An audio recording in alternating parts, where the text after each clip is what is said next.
गुरुर्ब्रह्मा गुरुर्विष्णु गुरुर्देवो महेश्वर गुरुर्साक्षात् परब्रह्म तस्मै श्री गुरवे नमः। त्वमेव माता च पिता त्वमेव बन्धुश्च सखा त्वमेव विद्या द्रविणं त्वमेव सर्वं मम देव त्वमेव सर्वं मम देव।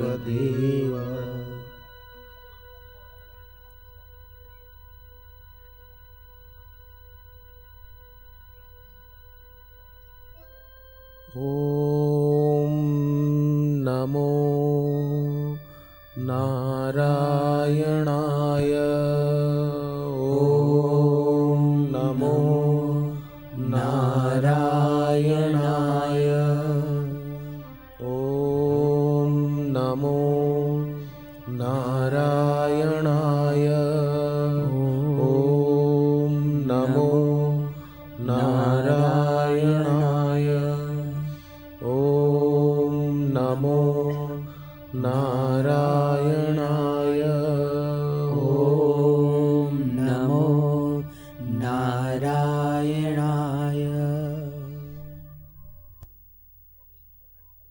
स्थान का अपना संस्कार होता है, भूमि का अपना प्रभाव होता है। ऐसी पवित्र भूमि पर बैठकर सत्संग सुनना, जप करना, ये बहुत अच्छी बात है। जो व्यक्ति अपना समय सत्संग में सार्थक नहीं करता, नीति शास्त्रों में उसके लिए कहा है व्यसनेन च मूर्खाणाम निद्रया कलहेन वा। यहाँ तो उसका समय नींद करने में जाता है, या झगड़े करने में जाता है, या तो फिर व्यसन करने में जाता है। पूरा जीवन उसका बीत जाता है। जीवन के अंत में पाता है कि अरे मैंने कुछ नहीं पाया। ये तो वैसा हो गया जैसे वो नशा करके लोग बैठे, व्यसनी लोग नाव में, मथुरा में, सोचा कि हम नौका विहार करते हुए आगरा जाएं, यमुना जी के रास्ते। रात भर पतवार चलाते रहे। सुबह हुई, एक महात्मा यमुना जी में स्नान करने को आए तो पूछा, महात्मा जी ये कौन सा नगर है? महात्मा जी बोले मथुरा है। बोले मथुरा से तो हम शाम को बैठे थे नाव चलाने, तो मथुरा इतना बड़ा है कि अभी तक हम मथुरा में ही घूम रहे हैं, हमने रात भर नाव चलाई है। महात्मा जी ने कहा कि मथुरा इतना बड़ा नहीं है, पर भाई साहब आपने किनारे जो लंगर गड़ा हुआ है उससे रस्सी बंधी हुई है, लंगर उखाड़ा नहीं, रस्सी खोली नहीं, तो एक रात तो क्या सारी जिंदगी नाव चलाओ तो मथुरा से आगरा नहीं जा सकते तुम। रात भर नाव की पतवार चलाई, पर सुबह देखा तो वहीं के वहीं खड़े हैं। ऐसे ही पूरा जीवन बीत जाता है। जीवन का अंतिम समय आता है तो लगता है कि अरे हम तो वहीं खड़े हैं। कहाँ? जहाँ से 84 लाख योनियों की परंपरा फिर से शुरू हो जाती है। जीवन यूं ही बिता दिया,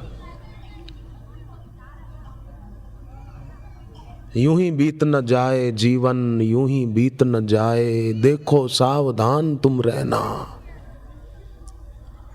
सावधान रहना, सजगता अपने जीवन में लाना है। कृष्ण भगवान के जीवन का एक बड़ा सुंदर प्रसंग श्रीमद् भागवत जी में आता है कि भगवान श्री कृष्ण गोप बालकों के साथ खेल रहे थे। तो एक पक्ष बलराम जी का था और एक पक्ष श्री कृष्ण भगवान का था। खेल में तो होता है ना, ऐसे बच्चे आपस में खेलते हैं। तो इसमें क्या हुआ कि वत्सासुर नाम का एक राक्षस जो था वो आया गोप बनकर। खेल में ऐसा था कि जो हारे वो बछड़े की तरह जैसे घुटनों और हाथ के बल चले, ऐसे चले और जीतने वाला उसकी पीठ पर बैठे। वो आ गया राक्षस गोप के रूप में, वो भी उनकी टुकड़ी में शामिल हो गया। कृष्ण भगवान पहचान तो गए कि ये आदमी गड़बड़ वाला है, और फिर भी ठीक है, इसका विनाश इसी निमित्त होगा। अब वो खेला जानबूझकर हार गया तो अब बलराम जी को अपनी पीठ पर बिठाया। बलराम जी बैठे तो उसको जहां तक जाना था वहां से कुछ आगे ही निकलता चला गया। बलराम जी को लगा कि कुछ गड़बड़ है, ये आगे कहां जा रहा है, कहां जा रहा है। श्री कृष्ण भगवान ने भी संकेत कर दिया, और बलराम जी ने क्या किया कि अपना वजन बढ़ा दिया। हकीकत में प्रत्येक व्यक्ति को यही करने की जरूरत है, वजन नहीं पर भजन बढ़ाने की जरूरत है। लोग वजन घटाने के लिए व्यायाम खूब करते हैं, और कई लोग तो व्यायाम को योग का नाम दे देते हैं। वो व्यायाम है, योग नहीं है।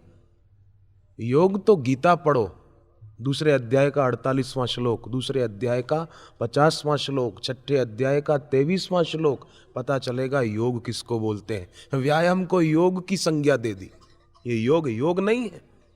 पतंजलि योग, फिर नाम बड़ा अच्छा ढूंढा, पतंजलि योग दर्शन। पतंजलि योग दर्शन क्या है बच्चे, अभी जाना ही नहीं है। व्यायाम को पतंजलि योग कह दिया। पतंजलि योग दर्शन ठीक से पढ़ो, यम नियम आसन प्राणायाम प्रत्याहार धारणा ध्यान समाधि, और उसमें भी आसन खाली वो अष्टांग योग में, पतंजलि योग दर्शन में जो आसन की बात आती है वो केवल ये व्यायाम के अर्थ में नहीं है। आसन की स्थिरता, एक आसन में घंटों तक शांत बैठना, जित श्वासो जितासना, उसका नाम आसन है। व्यायाम को पतंजलि योग कह दिया, नहीं। योगस चित्त वृत्ति निरोध, बोलना एक बात है, चित्त वृत्ति का निरोध करना वो दूसरी बात है, और वो तत्वज्ञानी गुरु के बिना हो ही नहीं सकता, संभव ही नहीं है। लाख उपाय करे सिर पटके, पर बिना तत्वज्ञ गुरु के ये काम नहीं होता है। इसलिए पतंजलि योग दर्शन में आया कि अगर आप वीतराग नहीं हो सकते तो वीतराग विषयम वा चित्तम, वीतराग जो सदगुरु हैं उनकी उपासना करो। एक होता है राग, एक होता है विराग, एक होता है वीतराग।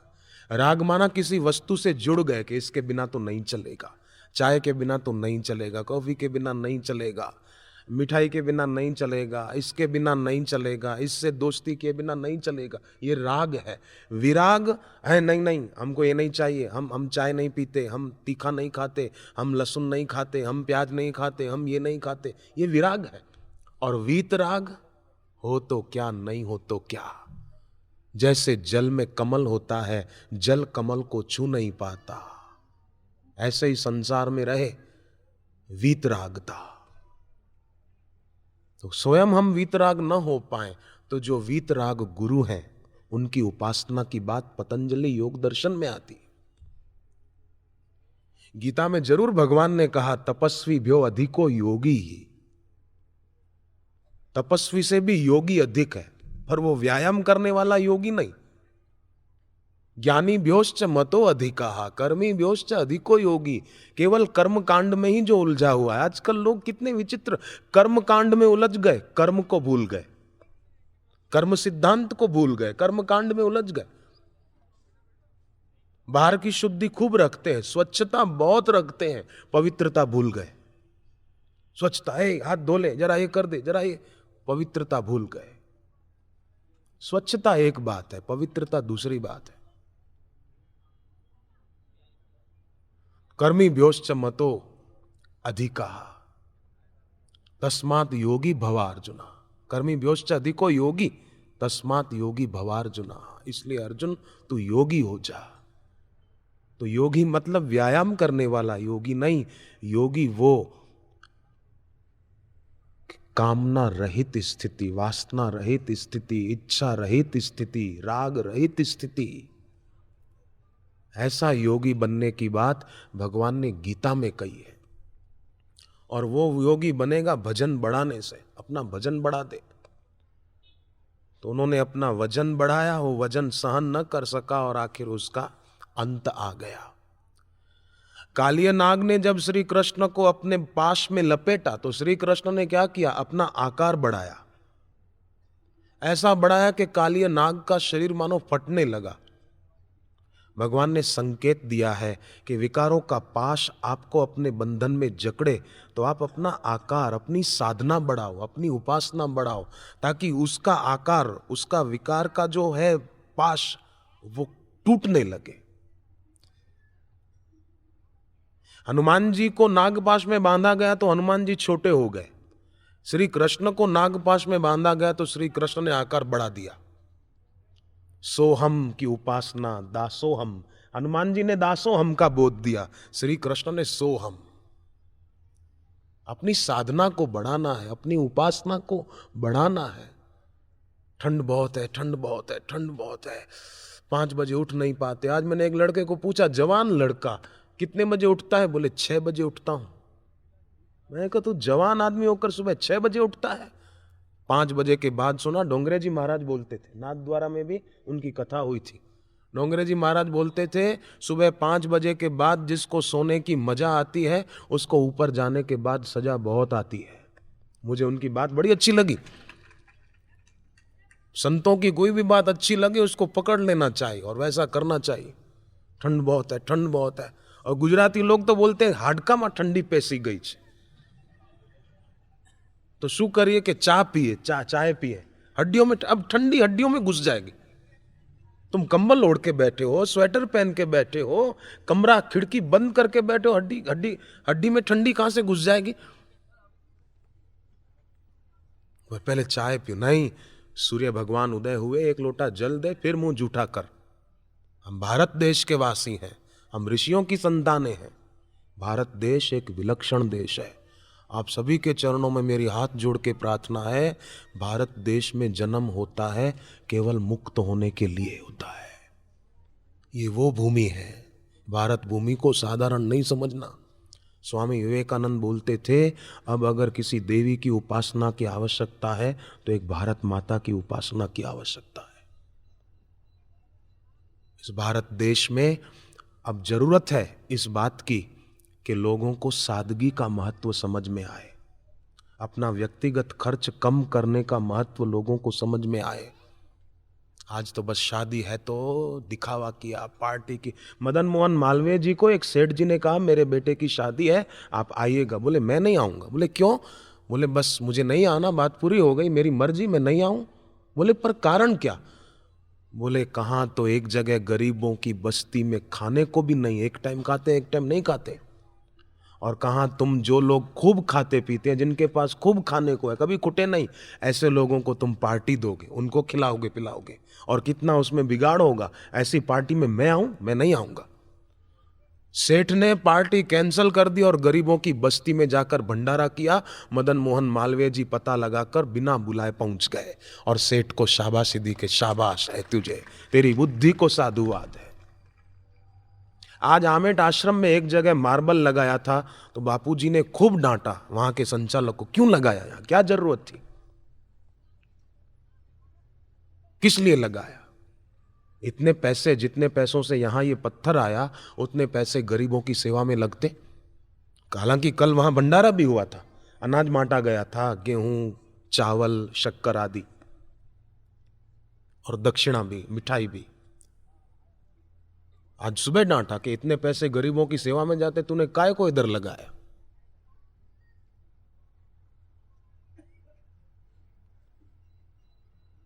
सबके हित की बात करना दूसरी बात है, परंतु सबके हित की सोचना और वैसा करना, वो बात कुछ निराली होती है। नारेबाजी तो कई कर देते हैं, नारेबाजी तो नेता लोग भी कर देते हैं, परंतु प्रत्यक्ष जिनके जीवन में है, जिनका आचरण और उच्चारण एक है, जिनकी चर्चा और चर्या एक है, जिनकी कथनी और करनी एक है, पर बापू जी के वचन कोई बड़े दार्शनिक शब्द नहीं है, सरल सरल शब्द हैं, पर बापू के वचन हमारे दिल को छूते हैं, क्योंकि हृदय की वाणी है, हृदय के अंतर मंदिर को छूकर आती हुई वाणी है। मानो परमात्मा की शब्दमयी झांकी का दर्शन हो रहा है। और ऐसे गुरु का सानिध्य, ऐसे सदगुरु का सत्संग, ऐसे गुरु की दीक्षा मानो नींव है। नींव पहले बनानी पड़ती है, तब मकान ऊंचा अच्छा दिखता है, मजबूत। ऐसे ही तत्वज्ञानी गुरु की दीक्षा वो मानो साधना की नींव है। वो नहीं तो फिर कैसे साधना का भवन खड़ा होगा। तो आज समाज में बहुत जरूरत है, एक तो सत्संग की, दूसरी भगवान नाम जप के प्रति महत्व बुद्धि की, और तीसरी मौन साधना की जरूरत। कितना लोग बोल बोल व्यर्थ कितना बोलते हैं। एक वात रोग होता है, वायु, जोड़ों का दर्द हो जाता है ना, उसमें वो वात रोग है। और एक बात रोग होता है, वात रोग तकलीफ देता है ना, ऐसे बात रोग भी तकलीफ देता है। इसलिए ज्यादा नहीं बोलना चाहिए, बेकार की बात ना करके मौन का सहारा लेना चाहिए। अंतरंग साधना में प्रवेश करना चाहिए। दिया जला दिया, अगरबत्ती जला दी, मंदिर में जाके आए, ये बहुत अच्छी बात है, बहिरंग साधन है। पर बहिरंग साधन करते करते अंतरंग साधन में प्रवेश करना चाहिए। और अंतरंग साधन में प्रवेश तत्वज्ञानी गुरु के संसर्ग से, उनके सानिध्य से होगा। उनके सानिध्य से वशिष्ठ जी ने जो असंसक्ति योग की बात बताई, वो हमारे जीवन में होने लगेगा। उसको कहते हैं योग। आप और हम मिले हैं, संयोग हुआ, पर थोड़ी देर के बाद वियोग हो जाएगा, है ना। हम जन्मे, शरीर और संसार का संयोग हुआ, पर जब से जन्मे तब से वियोग भी शुरू हो गया। और जिस दिन सांस पूरे होंगे तो पूरी तरह वियोग हो जाएगा। तो पहले भी वियोग था, बाद में भी वियोग है, अभी संयोग दिख रहा है तो वियोग होने के लिए ही दिख रहा है। पर फिर भी जिसका योग नित्य है, सदा है, उसमें विश्रांति तत्वज्ञानी गुरु के संपर्क से प्राप्त होती है। इसीलिए श्री कृष्ण भगवान ने भगवत गीता में बार बार सदगुरु की उपासना की बात बताई है। तत्विद्धि प्रणिपातेन आचार्योपासनम शौचम देव द्विज गुरु प्राज्ञ पूजनम शौचम आर्जवम। बार बार ये बात क्यों कही? इसलिए कही है तो वे बड़े भाग्यशाली होते हैं और बड़े बुद्धिमान होते हैं जो सत्संग में आ पाते हैं, जो तत्वज्ञानी गुरु के चरणों में बैठकर उनसे वैदिक मंत्र की दीक्षा ले पाते हैं। एक बहन आई थी शिकागो से, कोकिला बहन उसका नाम था। तो बचपन से कृष्ण भगवान की उपासना करती थी, बचपन से। अभी तो 50-55 साल उम्र होगी उनकी। तो उन्होंने कहा कि एक बार मैं शिकागो में, जहाँ सब साधक मिलकर सत्संग करते हैं हर 15 दिन में एक बार, तो मैं वहाँ गई। तो गुरुदेव का सत्संग सुना टीवी पर, जो वीडियो कैसेट उन्होंने चलाई थी। तो बड़ा आनंद आया, हृदय को उनकी वाणी छू गई। और एक तस्वीर उनकी मैं अपने घर लेकर आई, पूजा के स्थान पर रख दी। कृष्ण भगवान की पूजा करती, तिलक करती, तो गुरु जी की तस्वीर पर भी ललाट पर तिलक करती। एक दिन तिलक करके मैं ध्यान में बैठी। रोज ध्यान जरूर करना चाहिए, पर किसका करना चाहिए अगर समझ में ना आए तो ध्यान मूलम गुरोर मूर्ति। अपने गुरुवर की छवि को सामने रखकर उनको एकटक देखें, और आंखों से बहुत आंसू आने लगे तब आंख बंद कर लें। तो ध्यान की गहराइयों में अपने आप प्रवेश मिलेगा। उस समय मन में इधर उधर के विचार आए तो डरे नहीं कि हम तो बैठते हैं पर हमारे मन में इधर उधर के विचार बहुत आते हैं। आने दो ना, आपने नहीं किया, अपने आप आया, तो जो अपने आप आया वो अपने आप जाएगा। हम उसके साथ जुड़े क्यों? हम उसके साथ जुड़ जाते हैं कि मेरे मन में ऐसे विचार आते हैं। मन करण है, हम करण नहीं है। हम सही हो जाएं तो वो भी सही हो जाएगा। हम लग जाएं, बोलते हैं मेरा मन नहीं लगता, कोई कोई कोई मिलते हैं, बोलते मेरा मन नहीं लगता। मन नहीं लगे ना, हम लग जाएं, बस हम लग जाएंगे तो मन अपने आप लग जाएगा। नीम का पेड़ का पत्ता पत्ता कड़वा होता है। क्यों कड़वा होता है? जड़ कड़वी है, इसलिए वो कड़वा है।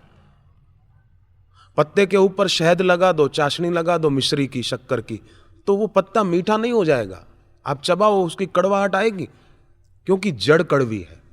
ऐसे ही कर्ता ही तामसी होता है। इसलिए बोले कि बहाना मिल जाता, मेरा मन नहीं लगता, मेरा मन, अरे हम लग जाए, मन अपने आप लगेगा।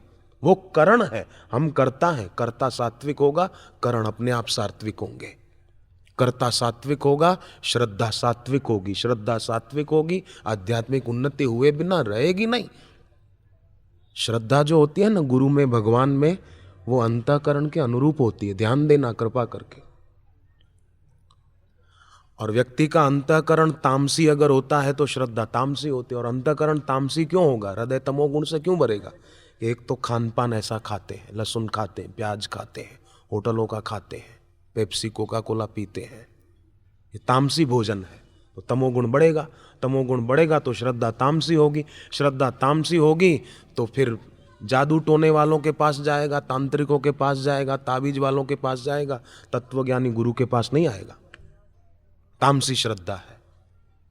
किताबें ऐसी पढ़ता है, संग ऐसा करता है, तो अंतःकरण वैसा हो गया, तो श्रद्धा वैसी होगी। राजसी भोजन करेगा, खूब तीखा खाए, खूब मीठा खाए, तो श्रद्धा भी राजसी होगी, क्योंकि हृदय रजोगुण प्रदान होगा, अंतःकरण। परंतु सात्विक संग करे, सात्विक भोजन करे, ब्रह्मज्ञानी महापुरुषों का साहित्य ही पढ़े, तो उससे उसका अंतःकरण सत्व प्रदान होगा। सत्व प्रदान होगा तो श्रद्धा सात्विक होगी। श्रद्धा सात्विक होगी तो जीवन में कैसी भी परिस्थिति आएगी वो विचलित नहीं होगा, वो आनंद में रहेगा, समता में रहेगा। तो खूब खूब इन बातों का हम सभी को ख्याल रखना चाहिए कि कर्ता सात्विक हो जाए। नीम के पेड़ की जड़ कड़वी है तो पत्ते कड़वे हैं। हम तमस प्रदान होंगे तो फिर ऐसा ही जीवन होगा।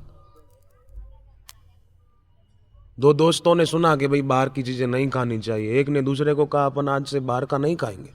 फिर एक दिन वही होटल के बाहर खड़ा होकर प्लेट में समोसा रखकर खा रहा था, तो वो आ गया दूसरा उसका साथी, बोले तूने कहा था बाहर का नहीं खाएंगे, ये तू क्या कर रहा है?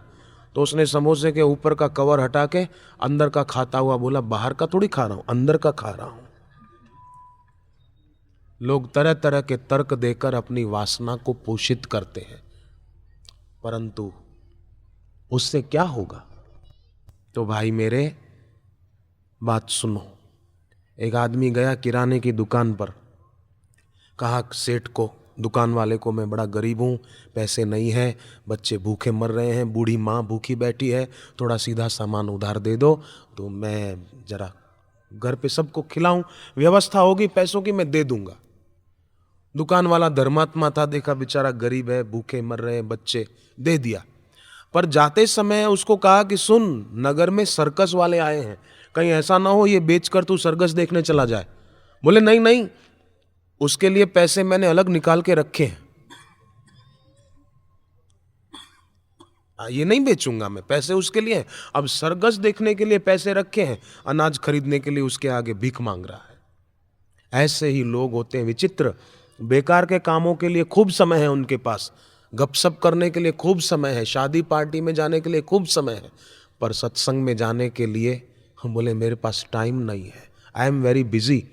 तो जब मरेगा ना तो भगवान भी बोलेंगे तू था बड़ा बिजी तो मैं तेरे लिए क्यों हूं इजी, तू जा, पतंती नरकेषु चहो। इसलिए बुद्धिमान वो है जो अपना समय सार्थक करे। पैसा सबके पास नहीं हो सकता, कोई गरीब भी होगा, है ना, सबके पास खूब पैसा हो, बढ़िया मकान हो, बढ़िया कार हो, ये जरूरी नहीं है। पर समय रूपी धन तो सबके पास है। चाहे तो समय को जप में सार्थक करे, चाहे तो रिमोट लेकर बैठ जाए और फिल्म देखे, गाने सुने। समय रूपी धन सबके पास है। अब हम उसका क्या उपयोग करते हैं ये हमारे हाथ में है।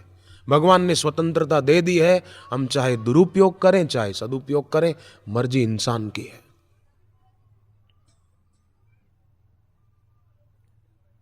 बुद्धिमान लोग जो भी मिला हुआ है उसका सदुपयोग करना जानते हैं।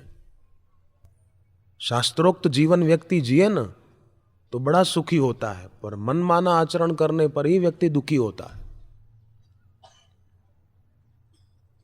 जैसे 3 लड़के देहात के गए बंबई रुपया कमाने को, तो पेट्रोल पंप पर नौकरी करते थे, कुछ अंग्रेजी अक्षर सीख गए, yes thank you, don't worry, we are 3।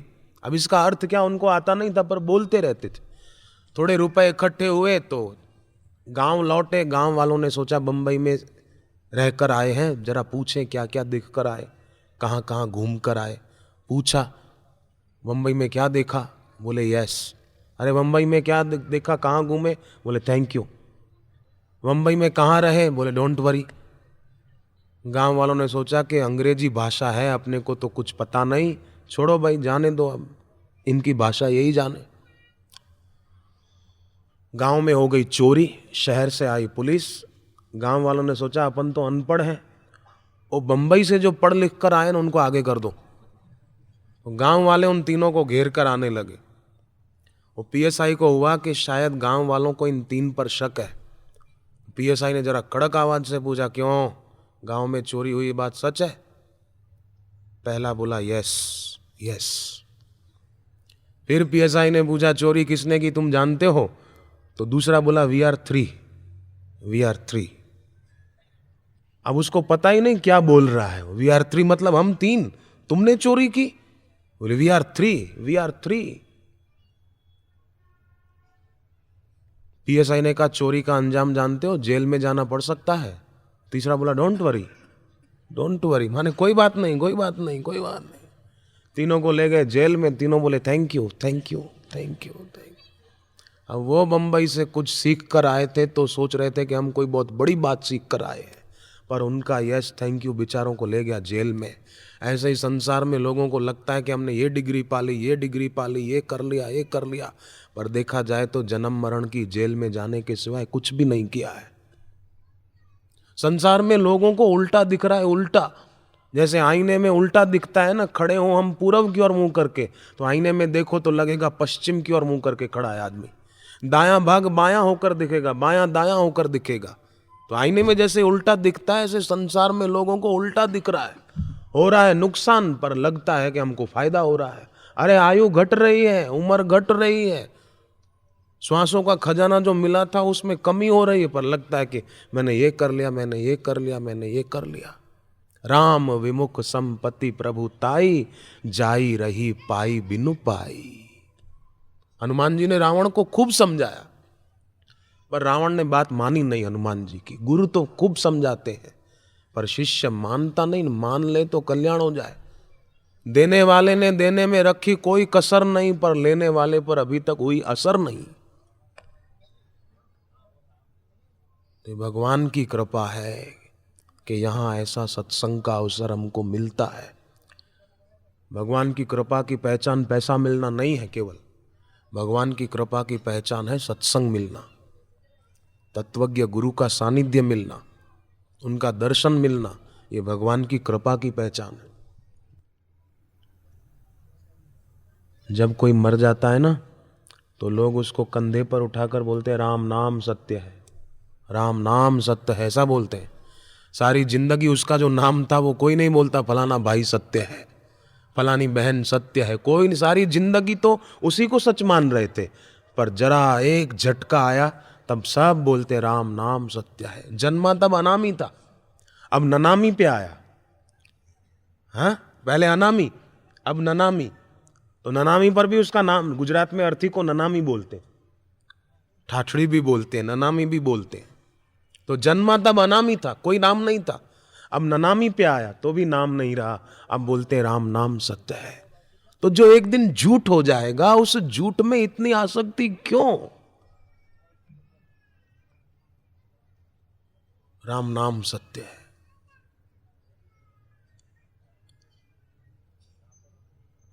Buddha नहीं करही अधम जन संगा। बुद्धिमान लोग ऐसों का संग नहीं करते जो भोगों में रचे पचे हैं। बुद्धिमान उनका संग करते हैं कि जिनके संग से, जैसे लक्ष्मण जी को तीर लगा मेघनाद का शक्ति बाण, और लक्ष्मण जी गिर गए, मूर्छित हो गए। तो मेघनाद आया उनको उठाकर ले जाने के लिए, पर उठा ही नहीं पाया। बहुत कोशिश की, सारी ताकत आजमाई, नहीं उठा पाया। मायावी आदमी था। आजकल के जादूगर तो क्या जानते हैं, मेघनाद ऐसा जादूगर था। आजकल के जादूगर तो खाली सम्मोहन कर देते हैं ना, थोड़े समय के लिए।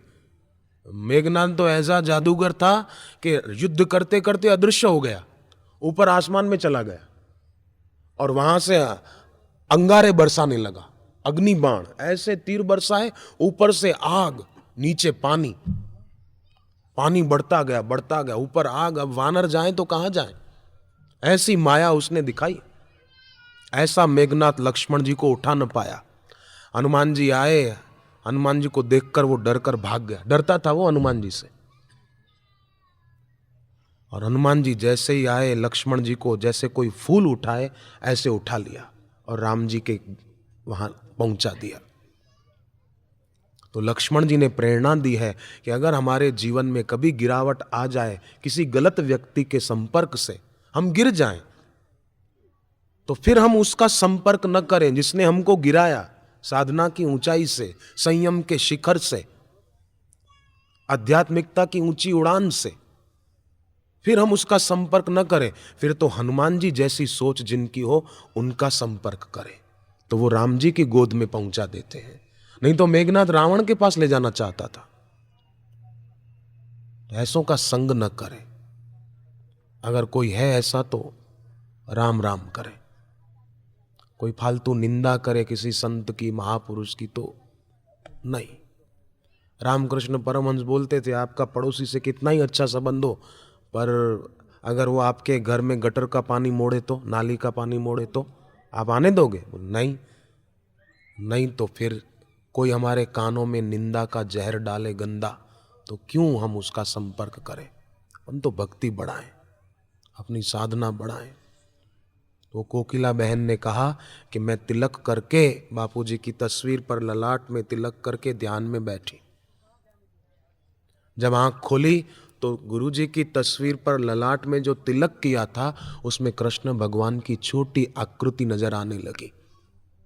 तो मेरे को हुआ कहीं मैं सपना तो नहीं देख रही, पर गौर से देखा कि नहीं, वो बराबर कृष्ण भगवान की झांकी हो रही थी।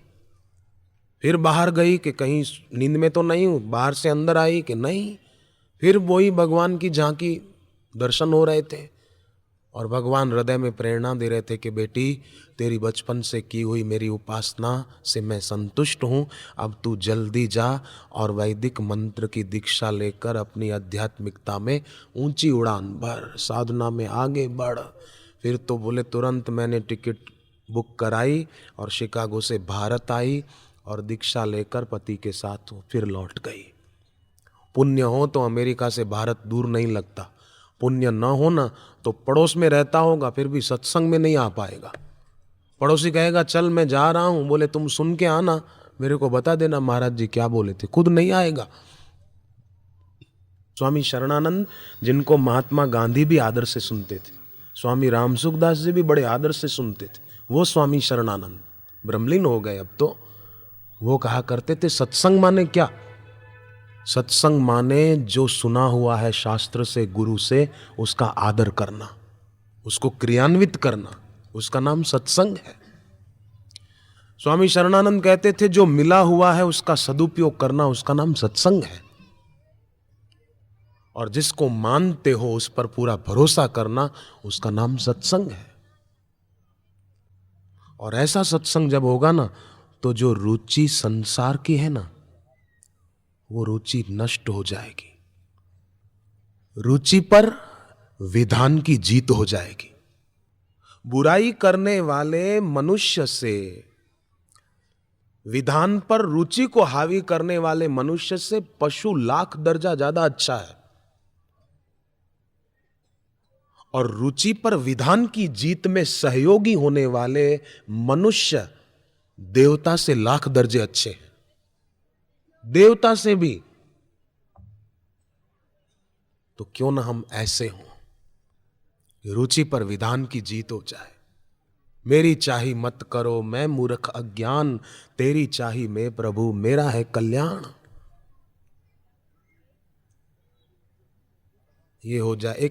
एक बहन का पति परदेश जा रहा था तो पत्नी को पूछा कि मैं तेरे लिए कितने समय की व्यवस्था करके जाऊं। पत्नी ने कहा जब तक मेरी आयु है। बोले तेरी आयु कब तक है ये मुझे क्या पता। वो जिसको पता है वो ख्याल रखेगा, आप निश्चिंत होकर जाओ। वो गया तो पड़ोसन महिलाएं आई कि तेरा पति तो परदेश चला गया, अब तेरा ख्याल कौन रखेगा, तुझे कौन खिलाएगा पिलाएगा। तो वो बोली कि पागलपन की बात मत करो, मेरा खाने वाला पति परदेश गया है, खिलाने वाला नहीं गया, वो तो यही है, सबको वही खिला रहा है, तो तुम क्यों चिंता करती हो। ऐसे खिलाने वाले के लिए हृदय में भाव प्रेम भक्ति हो। बस वो लाइट वाले आते हैं ना, मीटर चेक करने वाले, वो ये नहीं देखते आपके घर में ट्यूबलाइट कितनी है, बल्ब कितने हैं, पंखे कितने हैं, एसी है कि नहीं, कूलर है कि नहीं, क्या है, वो ये नहीं देखेंगे। वो खाली मीटर देखेंगे, बस मीटर कितना घूमा है वो वही देखेंगे। ऐसे ही भगवान हमारी अर्पण की हुई वस्तु को नहीं देखते हैं, हमारे भाव को देखते हैं, हमारे हृदय में कैसा भाव है। विदुर का और विदुर की पत्नी सुलभा का भाव था तो छिलके भी खा लिए। अर्जुन का भाव था तो रथ भी हाँक लिया। अर्जुन की विजय कैसे हुई, उसमें बहुत बल था इसलिए विजय हुई? नहीं, अर्जुन ने एक का वरण किया इसलिए जीत गया।